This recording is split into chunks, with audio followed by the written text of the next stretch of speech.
저는 오늘 이 말씀 가지고요. 느헤미야는 어떻게 현실적인 벽을 믿음으로 뛰어넘었을까? 라는 제목으로 함께 은혜를 나누겠습니다. 여러분 벌써 12월입니다. 시간이 너무 빨리 지나갑니다. 제가 20대나 젊었을 때에는요. 시간이 이렇게 빨리 지나가는 게 느껴지지 않았어요. 삶이 지루했고 시간이 참 천천히 가는구나 했는데요. 요즘은 하루하루가 너무 빨리 지나가요. 아마 저보다 나이가 더 많으시는 분들은 더 빨리 지나갈 거라고 그렇게 생각을 합니다.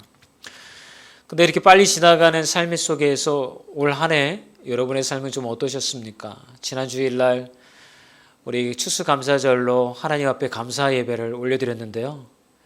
어떻게 한 해 동안 감사할 거리가 좀 많으셨나요? 아마 어떤 분들은 감사할 거리가 많으셨을 것 같기도 하고요. 근데 모든 사람이 다 감사할 거리가 다 많은 건 아니에요.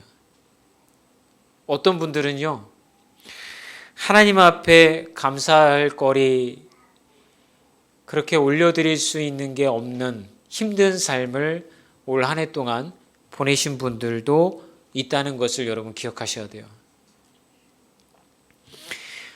우리가 힘든 시간을 그렇게 보내는 이유는 내가 아무리 노력하고 열심을 내어도 현실적으로 극복해낼 수 없는 문제들, 이렇게 어떤 길을 찾을 수 없는 문제들, 그런 문제들을 우리가 만나게 되었을 때에 우리는 굉장히 힘든 삶을 보내게 되어지는 거죠. 그러면서 그런 현실적인 문제로 인하여서 낙담하고 또 좌절하고 실망하고 이런 마음으로 인하여서 마음이 편안한 그런 삶이 아니라 불편한 시간들을 보내신 분들이 있는 것입니다. 그렇죠. 우리는 살면서 도무지 극복할 수 없어 보이는 현실적인 그런 벽에 부딪힐 때가 있습니다. 오늘 본문에 나오는 느헤미야의 예루살렘 성벽 재건의 꿈도 사실은 현실적으로 굉장히 어려운 그런 꿈이자 문제였던 것입니다. 그런데 이렇게 현실적으로 극복할 수 없을 것만 같았던 그 느헤미야의 문제를 느헤미야는 극복했어요. 느헤미야가 능력이 많거나 굉장히 뛰어난 인물이기 때문에 그가 하나님이 그에게 주신 비전이나 꿈이나 어떤 그런 그 꿈을 이겨낸 게 아니에요. 극복해낸 게 아니에요. 해결한 게 아니에요.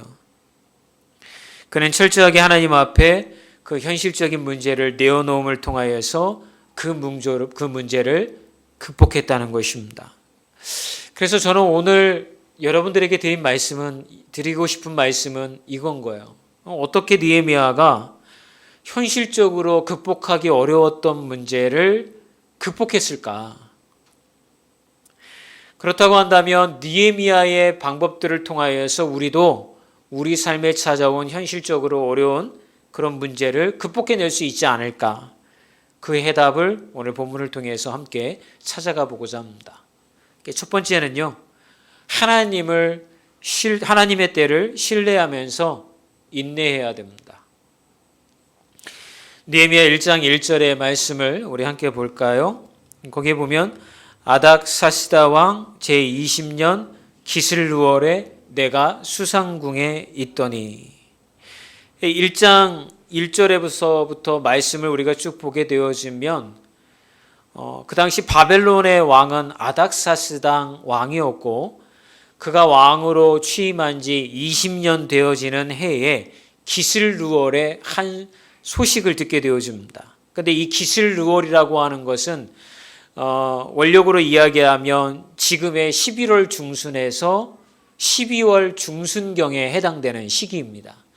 이때 사촌 하나가 예루살렘에 갔다 왔는데 예루살렘의 상황이 너무나도 비참하고 성벽은 무너지고 성전은 완전히 회파되었고 굉장히 어려운 상황 가운데 놓여 있고 비참한 삶을 살고 있다는 그런 얘기를 듣게 되어지는 거죠. 이 얘기를 듣고 나서 느헤미야는 가슴을 뜯으면서 하나님 앞에 금식 기도로 나아갑니다. 그러면서 하나님, 우리 조상들의 조상들이 하나님의 말씀에 순종하지 못해서 우리에게 이런 징계를 주신 것을 제가 압니다. 조상들의 죄까지도 제가 회개하오니 하나님 예루살렘을 다시 한번 회복시켜 주시옵소서. 이 유대인들이 다시 한번 하나님 앞에 예배드릴 수 있는 기회를 주시옵소서라고 그가 눈물로 참여하면서 하나님 앞에 매달리게 됩니다. 그 말씀이 오늘 1장 4절에 이렇게 기록이 되어져 있죠. 함께 읽어볼까요? 내가 이 말을 듣고 앉아서 울고 수일 동안 슬퍼하며 하늘의 하나님 앞에 금식하며 기도하며. 여러분, 느헤미야는 정말 처절하게 하나님 앞에 매달리면서 기도했어요. 그런 모습을 오늘 본문에서 우리는 떠올릴 수가 있는 거죠. 근데 이렇게 하나님 앞에 열정을 다해서 전심으로 매달려 눈물로 금식하며 기도했는데 이 기도의 응답이 금방 이루어졌을까요? 우리 2장 1절의 말씀을 함께 읽어보겠습니다. 아닥사스다 왕 제20년 니산월에 왕 앞에 포도주가 있기로 내가 그 포도주를 왕에게 드렸는데 이전에는 내가 왕 앞에서 수심이 없었더니. 여러분이 보시기에는 지금 1장의 말씀 읽고 2장의 말씀으로 이렇게 넘어오시니까 뭔가 시간이 금방금방 이렇게 가까운 시일 내에 벌어진 것 같은데요. 사실은 2장 1절에 니산월이라고 하는 것은 3월 중순에서 4월 중순을 이야기하는 것입니다. 여러분, 우리 한번 오늘 수학 시간 한번 문제를 내보겠습니다. 11월 중순에서 3월 중순 또는 12월 중순에서 4월 중순이면 몇 개월이 흘러간 것입니까? 정답 먼저 얘기하시면 상품 드리겠습니다. 크리스마스 때. 나도 수학이 약한데 저를 닮아서 우리 교인들도 수학이 약한 것 같아요. 4개월의 시간이 흘러간 거예요. 우리가 보기에는 1장과 2장의 시간 간격이 저렇게 막 하나님 앞에 눈물로 금식하며 매달렸으니까 막 금방 뭔가 이루어질 것처럼 그렇게 볼 수 있지만 사실은 이 느헤미야는 지난 4개월 동안 하나님 앞에서 눈물로 기도를 하면서 붙잡고 하나님 앞에 제발 하나님 예루살렘을 다시 도와주세요. 예루살렘을 회복시켜 주세요. 라고 하나님 앞에 기도했다는 것이죠. 그 4개월을 기도했는데 어떤 일이 벌어졌나요? 아무런 일도 일어나지 않았다는 것입니다. 여러분, 느헤미야는 자기의 출세를 위해서 성공을 위해서 기도하지 않았어요. 그는 예루살렘이 너무 비참하다는 그 이야기를 듣고 나서 자기도 유대인이니까 예루살렘의 회복을 위해서 기도한 것뿐이에요. 그런 마음을 하나님께서 느헤미야에게 주셨던 거죠. 그런데도 자기의 이익을 위해서 기도하지 않았음에도 불구하고 4개월의 기도의 시간이 지나갔지만 여러분, 아무런 응답도 이루어지지 않았다는 것이에요. 여러분, 느헤미야의 마음이 어땠을까요? 속은 타들어갔고 하나님이 응답하시지 않으니까 소망도 잃어버리고 낙심된 마음만 그의 마음 가운데 가득했을 거예요. 여러분, 우리도 마찬가지지 않습니까? 우리 11월 달에 21일 동안 다니엘 기도회를 하면서 완주하신 분도 있고 그렇지 못하신 분들도 있지만 기도의 제목을 하나님 앞에 올려드리면서 이런 기대를 하잖아요. 21일 동안 내가 다니엘 기도회를 완주하며 기도하면 뭔가 하나님이 내가 하나님 앞에 기도했던 기도의 제목을 응답해 주시겠지. 하나님, 제가 21일 동안 모든 것 다 제쳐놓고 오로지 이 기도회에 제가 집중하겠습니다. 그러니까 하나님, 제 열심을 보시고 21일 후에는 저에게 뭔가 보여주셔야 됩니다. 라고 기도하신 분도 있었을 거예요. 근데 기도 응답을 받고 간증하신 분들도 있지만 그 중에는 아무런 응답도 이루어지지 않은 분들도 있다는 것이죠. 그러면 여러분, 기대감을 가지고 기도했는데 응답이 안 되면 어떤 마음이 찾아오나요? 낙심된 마음, 실망된 마음. 왜 하나님은 내가 이렇게 열심으로 기도했는데도 응답해 주시지 않는 거지? 도대체 하나님은 나에게 관심이 있으신 건가? 이런 어떤 부정적인 하나님에 대한 마음, 또는 내가 나를 위해서 너무 욕심으로 기도한 건가? 이게 하나님이 원하시는 기도 제목이 아니었나? 라고 하는 어떤 그런 자꾸 어떤 회개하려고 하는 마음, 그런 마음들이 우리 마음에 일어나게 되어지는 거죠. 기도하면 뭔가 상황이 나아지는 쪽으로 조금이라도 움직여지게 되어지면 여러분 신앙생활을 할 만합니다. 여러분들이 하루나 이틀이라도 금식한 후에 뭔가 상황이 조금이라도 변화가 일어나면 하나님이 내 기도 들으셨구나. 나 일주일 금식해야지. 보름 금식해야지. 이런 마음이 찾아오는데 아무런 변화도 일어나지가 않으면, 그리고 오히려 상황이 점점 더 악화되어지는 쪽으로 그렇게 전개될 때 우리의 마음이 점점 힘들어지는 것입니다. 그런데 느헤미야도 여러분 마찬가지였습니다. 그가 그 4개월 동안 눈물로 하나님 앞에 부르짖어 기도했지만 상황은 점점 악화되어지는 쪽으로 가고 있었던 거예요. 우리 2절 말씀을 볼까요? 우리 2장 2절의 말씀입니다. 함께 읽어볼까요? 시작.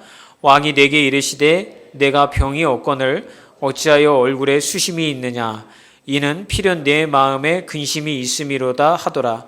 그때 내가 크게 두려워요. 여러분 4개월 동안 눈물을 흘리면서 때로는 금식하면서 하나님 앞에 기도하니까, 근데 응답이 지연되니까 고민이 많을 거 아니에요. 걱정이 많을 거 아니에요. 그러니까 얼굴이 여러분 수척해지는 게 당연한 모습이죠. 얼마나 걱정과 근심이 많으면 여러분 얼굴에 그대로 나타났을까요? 정말 느헤미야의 마음이 힘들었다라는 것을 우리는 이 대목에서 알 수가 있는 것이죠. 그런데 이게 느헤미야에게는 굉장히 심각한 문제가 될 수 있는 상황이었던 거예요. 여러분 왕의 측근들은요 얼굴에 수심이 없어야 돼요. 왜냐하면 벌써 왕의 옆에서 있는 사람들의 얼굴에 수심이 있다라고 하는 것은 그가 왕을 암살하려고 한다던가 아니면 왕에게 불충스러운 일을 계획하고 있다라는 의미로 받아들여지고 해석이 되어지던 시대였어요. 그래서 왕의 옆에 있는 그 신하들은요 아무리 힘든 일과 어려움이 있어도 왕 옆에 쓸 때에는요 밝은 얼굴로 왕을 이렇게 맞이하고 섬겨야 했던 거죠. 그런 걸 너무나도 잘 알고 있는 느헤미야가 수척하고 안 좋은 얼굴로 옆에 있으니까 왕이 느헤미야에게 물은 거죠. 너 혹시 마음에 금심이 있느냐? 라고 물었더라고 하는 것은 어떤 말로 해석이 되어지냐면 너 혹시 나를 해하려고 하는 어떤 생각을 가지고 있느냐? 라는 말로 느헤미야에게 들렸던 거예요. 그러니까 느헤미야가 이 말씀에 뭐라고 이야기하고 있어요? 그가 크게 두려워하여 라고 이야기하잖아요. 그런 맥락에서 여러분 느헤미야는 두려움을 가지게 되었다라고 하는 것입니다. 3절의 말씀을 또 한번 읽어볼까요? 시작. 왕께 대답하되 왕은 만세수를 하옵소서. 내 조상들의 묘실이 있는 성읍이 이제까지 황폐하고 성문이 불탔사오니 내가 어찌 얼굴에 수심이 없사오리까 하니. 사실 여러분 느헤미야는 왕이 질문을 하니까 자기의 속마음을 그대로 왕에게 이야기를 한 것입니다. 근데 이것 또한 느헤미야를 위험하게 만드는 말이었어요. 왜냐하면 느헤미야가 그 왕궁을 섬겼을 때 그 당시 왕이 아닥사스다 왕이었거든요. 그런데 아닥사스당 아버지 때 예루살렘의 재건과 중건을 금지시키는 그런 조항을 이미 왕이 선포를 했단 말이에요. 그러니까 그 아들이었던 왕은 아버지가 선포한 말을 그대로 지켜나가야 되는 거죠. 왕이 한번 선포한 그 말은 번복되어질 수가 없는 거예요. 그런데 그 아들 되신 왕 앞에서 예루살렘이 성문이 다 불타고 회파되어서 조상들의 묘실이 다 회파되어서 제가 마음에 근심이 가득합니다. 재건되었으면 좋겠습니다. 이런 말을 한다라고 하는 것은 왕이 내린 조서와 칙서에 반항하겠다라고 하는 반란의 마음을 갖고 있다라는 것으로 해석이 되어지는 거죠. 그러니까 여러분 이것 또한 옆에 있었던 다른 신하들이 왕이시여 저 느헤미야의 마음 씀씀이가 올바르지 않습니다. 문제가 있는 사람입니다라고 이렇게 이야기를 하기 시작하면 느헤미야는 그가 생명을 잃을 수밖에 없는 안 좋은 상황으로 갈 수 있었다라고 하는 거죠. 그러니까 한마디로 이걸 뭐라고 표현할 수 있을까요? 느헤미야는 지금 4개월 동안 기도했지만 그는 점점 더 최악의 상황으로 자신을 밀어넣고 있는 거예요.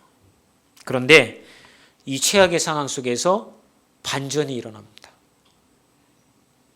우리 느헤미야 2장 4절의 말씀을 읽어보겠습니다.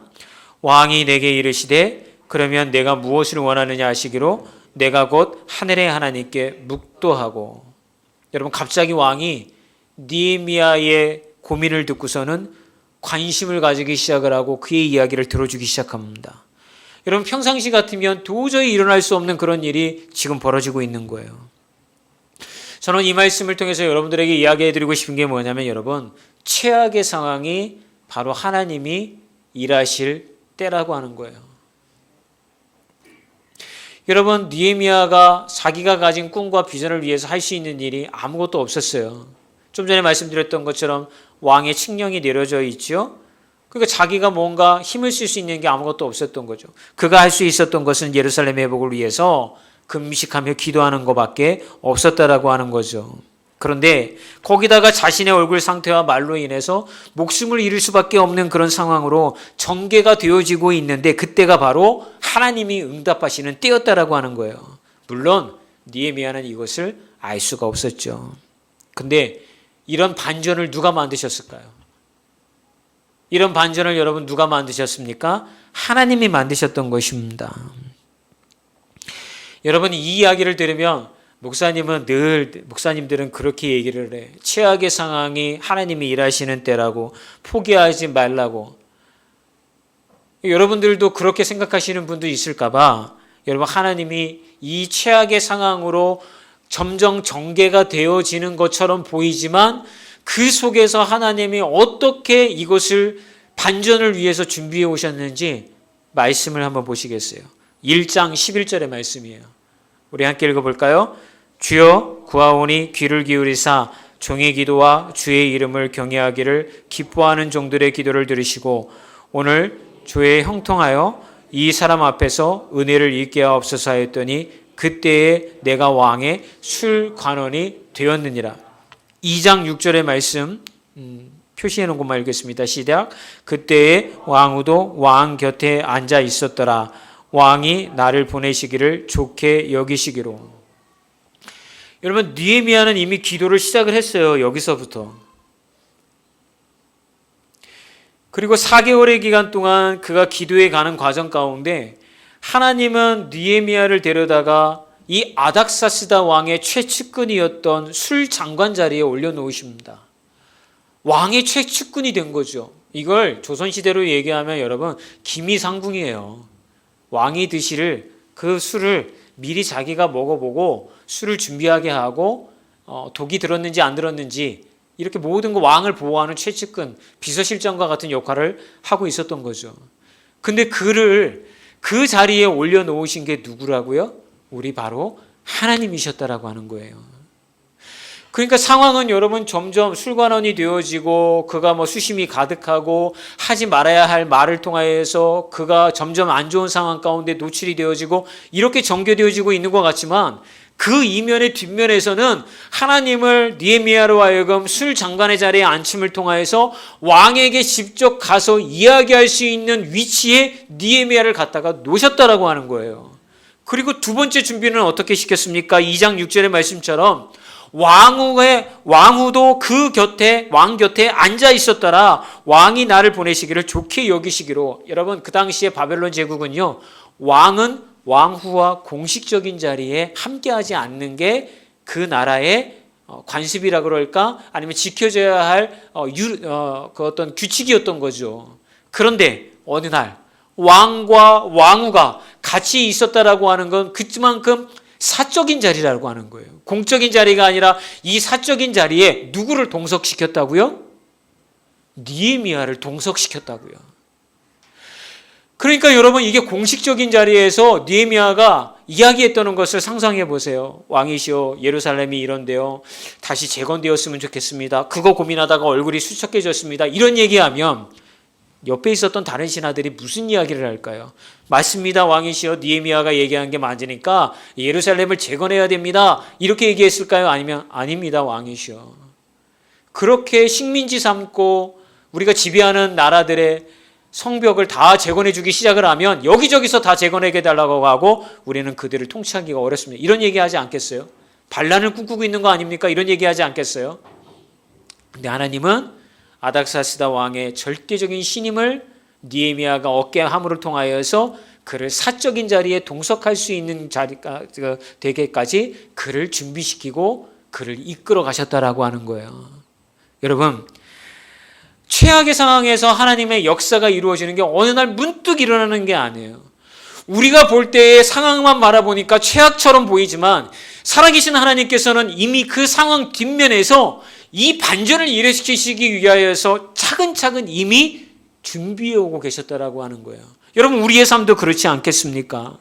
우리가 고민하고 있고 우리가 막 하나님 앞에 부르짖으며 기도하고 있는 문제가 각자 다 있잖아요. 그런데 상황은 나아질 틈이 보이지 않아요. 해가 갈수록 점점 악화되어지는 것 같아요. 그런데 중요한 건 여러분들이 기도를 시작했다라고 하는 거예요. 그리고 그 기도를 하나님께서는 들으시고 그 악화되어지는 상황의 뒷면에서 하나님은 반전의 역사적인 상황을 일으키시기 위하여서 여러분들을 한 계단 한 계단 지금 인도해 가고 계시다라고 하는 거예요. 이게 하나님께서 우리의 삶을 인도해 가신다라고 고백을 할 수 있는 이유가 되어지는 거예요. 그래서 바라기는 여러분, 하나님의 때를 신뢰하면서 인내하면서 기다리는 마음으로 기도를 포기하지 않기를 주의 이름으로 축원합니다. 여러분의 삶이 혹시 최악이라면 지금이 기도해야 될 때는 거예요. 하나님의 타이밍을 믿으십시오. 하나님이 원하시는 반전의 시간을 위해서 하나님은 나를 기도의 자리로 이끄시고 나를 준비시킵니다. 그것들을 통해서 하나님은 놀라운 역사를 여러분의 삶 가운데에서 일으키실 준비를 하고 계시다라는 것을 여러분 받아들이고 믿으셨으면 좋겠습니다. 그런 이 부분에서 이런 질문이 나와야 돼요. 왜 아닥사스다 왕은 느헤미야의 예루살렘 성벽 재건을 허락해 주었을까요? 여러분, 사실 굳이 그렇게 하지 않아도 되잖아요. 그죠? 뭐가 아쉬워서 아닥사스다 왕이 아무리 신뢰를 하는 신하가 얘기한데도 신하가 그 사람만 있는 게 아니잖아요. 다른 사람들도 있잖아요. 그런데 그의 이유를 들어주었을까요? 두 번째는 역사의 주관자가 하나님이심을 보이기 위함입니다. 여러분, 느헤미야의 고민하고 아닥사스다 왕의 고민이 절묘하게 맞아 떨어지는 장면이 바로 이 느헤미야가 자기의 고민을 왕에게 이야기하는 그런 장면이었습니다. 왜 그랬냐면 그 당시에 아버지 때부터 이 바벨론이 나라들을 점령해 가기 시작했는데 이집트까지 점령을 했어요. 그런데 아닥사스다 왕 때에 어떤 일이 일어났냐면 BC 440년경에 이집트에서 반란이 일어납니다. 그리고 곧 이어서 여러분 시리아에서 반란이 일어납니다. 그러니까 이제 제국이 만들어졌는데 제국 곳곳에서 반란의 지점이 어떤 조짐이 보이고 실제로 반란들이 크고 작은 반란들이 일어나니까 그 중간 지역에 이 반란들을 진압할 수 있고 바벨론까지 군사들이 올라오는 걸 막을 수 있는 완충지대로서의 요새가 필요하던 시점이었던 거예요. 사실 아닥사스다 왕은 이걸 고민하고 있었던 거예요. 어떻게 하면 이 중간 지점에 그들의 반란이나 군사들을 진압할 수 있는 좋은 요새를 세울 수가 있을까? 그 요새가 세워지면 거기에는 내가 절대적으로 신뢰할 수 있고 나에게 충성할 수 있는 아주 신실한 그런 신하가 가서 내가 명령한 것을 행할 수 있는 그런 사람이 갔으면 좋겠는데 이런 고민을 막 하고 있는 때에 느헤미야가 이야기하기를 왕이시여 예루살렘의 요새가 성벽이 재건되어졌으면 좋겠습니다 라는 이야기를 하는 거예요.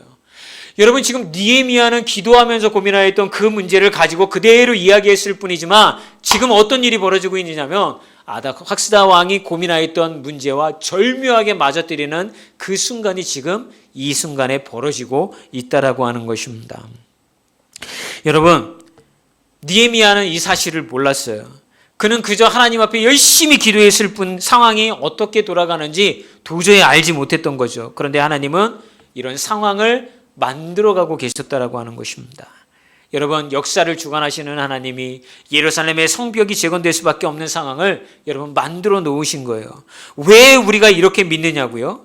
여러분 이미 말씀을 통해서 하나님은 바벨론의 포로로 끌려가지만 70년 후에 너희가 예루살렘으로 돌아오리라. 예루살렘을 내가 다시 회복시키리라. 내가 나를 예비하는 자리로 너희들을 다시 이끌이라 라고 하나님은 이미 70년 전에 그들에게 약속의 말씀을 통하여서 주셨다라고요. 그리고 이미 그 말씀을 받았기 때문에 하나님은 그 약속하신 순서에 따라서 하나님은 일을 진행해 가고 계신 거예요. 사랑하는 여러분, 우리의 삶도 마찬가지 아닙니까?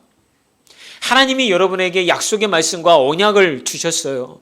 너는 나의 백성이 되고 내가 너의 하나님이 됨이라. 내가 너를 끝까지 돌보고 인도해 주리라고 하는 약속의 말씀을 주셨다라고 하는 거죠. 그러면 여러분의 삶에 고민하고 걱정하고 해결되어지지 않는 그런 문제를 만났다 하더라도, 상황은 점점 악화되어지고 있는다 하더라도 하나님은 여러분의 삶 가운데에서 역사를 이루어 가시는 하나님이기 때문에 그 하나님의 나라의 회복을 위하여 여러분의 인생도 사용하고 계시다라고 하는 거예요. 그런데 여러분, 우리는 알 수가 있어요, 없어요? 없죠. 왜? 내 인생에만 초점이 맞춰져 있으니까. 어떻게 하면 내 인생이 편안한 인생이 되어질까? 어떻게 하면 내 인생도 성공한 인생이 되어질 수 있을까? 이런 고민만 하고 있으니 여러분, 하나님께서 이루어 가시는 역사의 수레바퀴 속에서 하나님의 뜻을 분별할 수가 없게 되어진다는 것이죠. 그런데 우리는 자책할 필요가 없는 거예요. 왜요? 느헤미야도 똑같았으니까.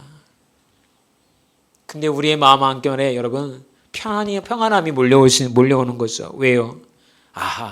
우리가 내 인생만 생각하고 내 평안함만 생각하고 그렇게 내가 하나님 붙들고 살아도 하나님은 그런 과정들을 통하여서 하나님이 이루어 가시는 그 큰 뜻 안에서 우리의 인생도 사용하고 계시다라고 하는 걸 우리한테 얘기해 주고 있는 거예요. 지나온 인생살이를 바라보면서 내가 인생을 다시 산다면, 목사님 저는 이런 인생을 살고 싶지 않아요. 이렇게 슬픔 많고 한탄 많고 찢어지는 가슴 안고 살아온 인생을 다시 살고 싶지는 않아요 라고 이야기하고 싶은 분들도 있을 거예요. 그러나 저는 그분들에게 이렇게 말씀드리고 싶어요. 맞아요, 집사님 또는 권사님. 여러분의 삶이 살아온 인생을 바라보면 다시 그런 인생을 살고 싶지 않은 인생이었겠지만, 그리고 여러분의 삶을 돌아보면 최악의 인생을 살아온 것처럼 보여지지만, 하나님은 그 인생살이에서도 하나님의 뜻을 이루어 가고 계셨다라고 말씀드리고 싶습니다. 그러므로 우리는 기도해야 하는 이유가 여기 있는 거죠. 하나님을 포기할 수 없는 이유가 여기에 있는 거예요. 여러분, 하나님의 때를 기다리며 하나님 앞에 나아가면 하나님은 반드시 여러분의 삶에 아주 작은 것을 들어서라도 하나님의 뜻을 이루어가고 여러분들은 사용되어질 줄 믿습니다. 여러분, 나 혼자라고 생각하며 사는 인생 얼마나 외롭고 힘듭니까? 그런데 오늘 말씀은 우리가 살아가는 인생이, 그리고 실패했다라고 생각했던 인생이 하나님이 동행하시는 그런 인생이라는 사실을 우리에게 이야기해 주고 있는 거예요. 그걸 놓치지 마세요. 그러면 우리는 돌파할 수 없는 인생의 문제도 여러분 이겨낼 수가 있게 되어지는 거예요. 제가 주중에 우리 교인들 단톡방에 이런 글을 남겼습니다. 여러분, 잘 지내고 계시나요? 어떻게 지내세요? 잘 지내고 있습니다 라고 하는 말은 내 삶에 아무런 문제가 없고 평안하게 잘 살고 있습니다 라고 하는 답이 아니라, 문제 있고 어려움이 내 삶에 있지만 하나님 붙잡고 믿음으로 잘 이겨내고 잘 대처하고 있습니다 라고 하는 대답이 잘 지내고 있습니다 라는 답이라는 말을 여러분 글에 남겼습니다. 여러분, 잘 지내고 계십니까? 그리고 잘 지내고 오셨습니까? 여러분은 믿음으로 잘 이겨내고 있는 것입니다. 로마서 8장 28절 말씀을 읽고 말씀을 마치도록 하겠습니다. 읽어볼까요? 우리가 알거니와 하나님을 사랑하는 자, 곧 그의 뜻대로 부르심을 입은 자들에게는 모든 것이 합력하여 선을 이루느니라. 같이 찬양하겠습니다.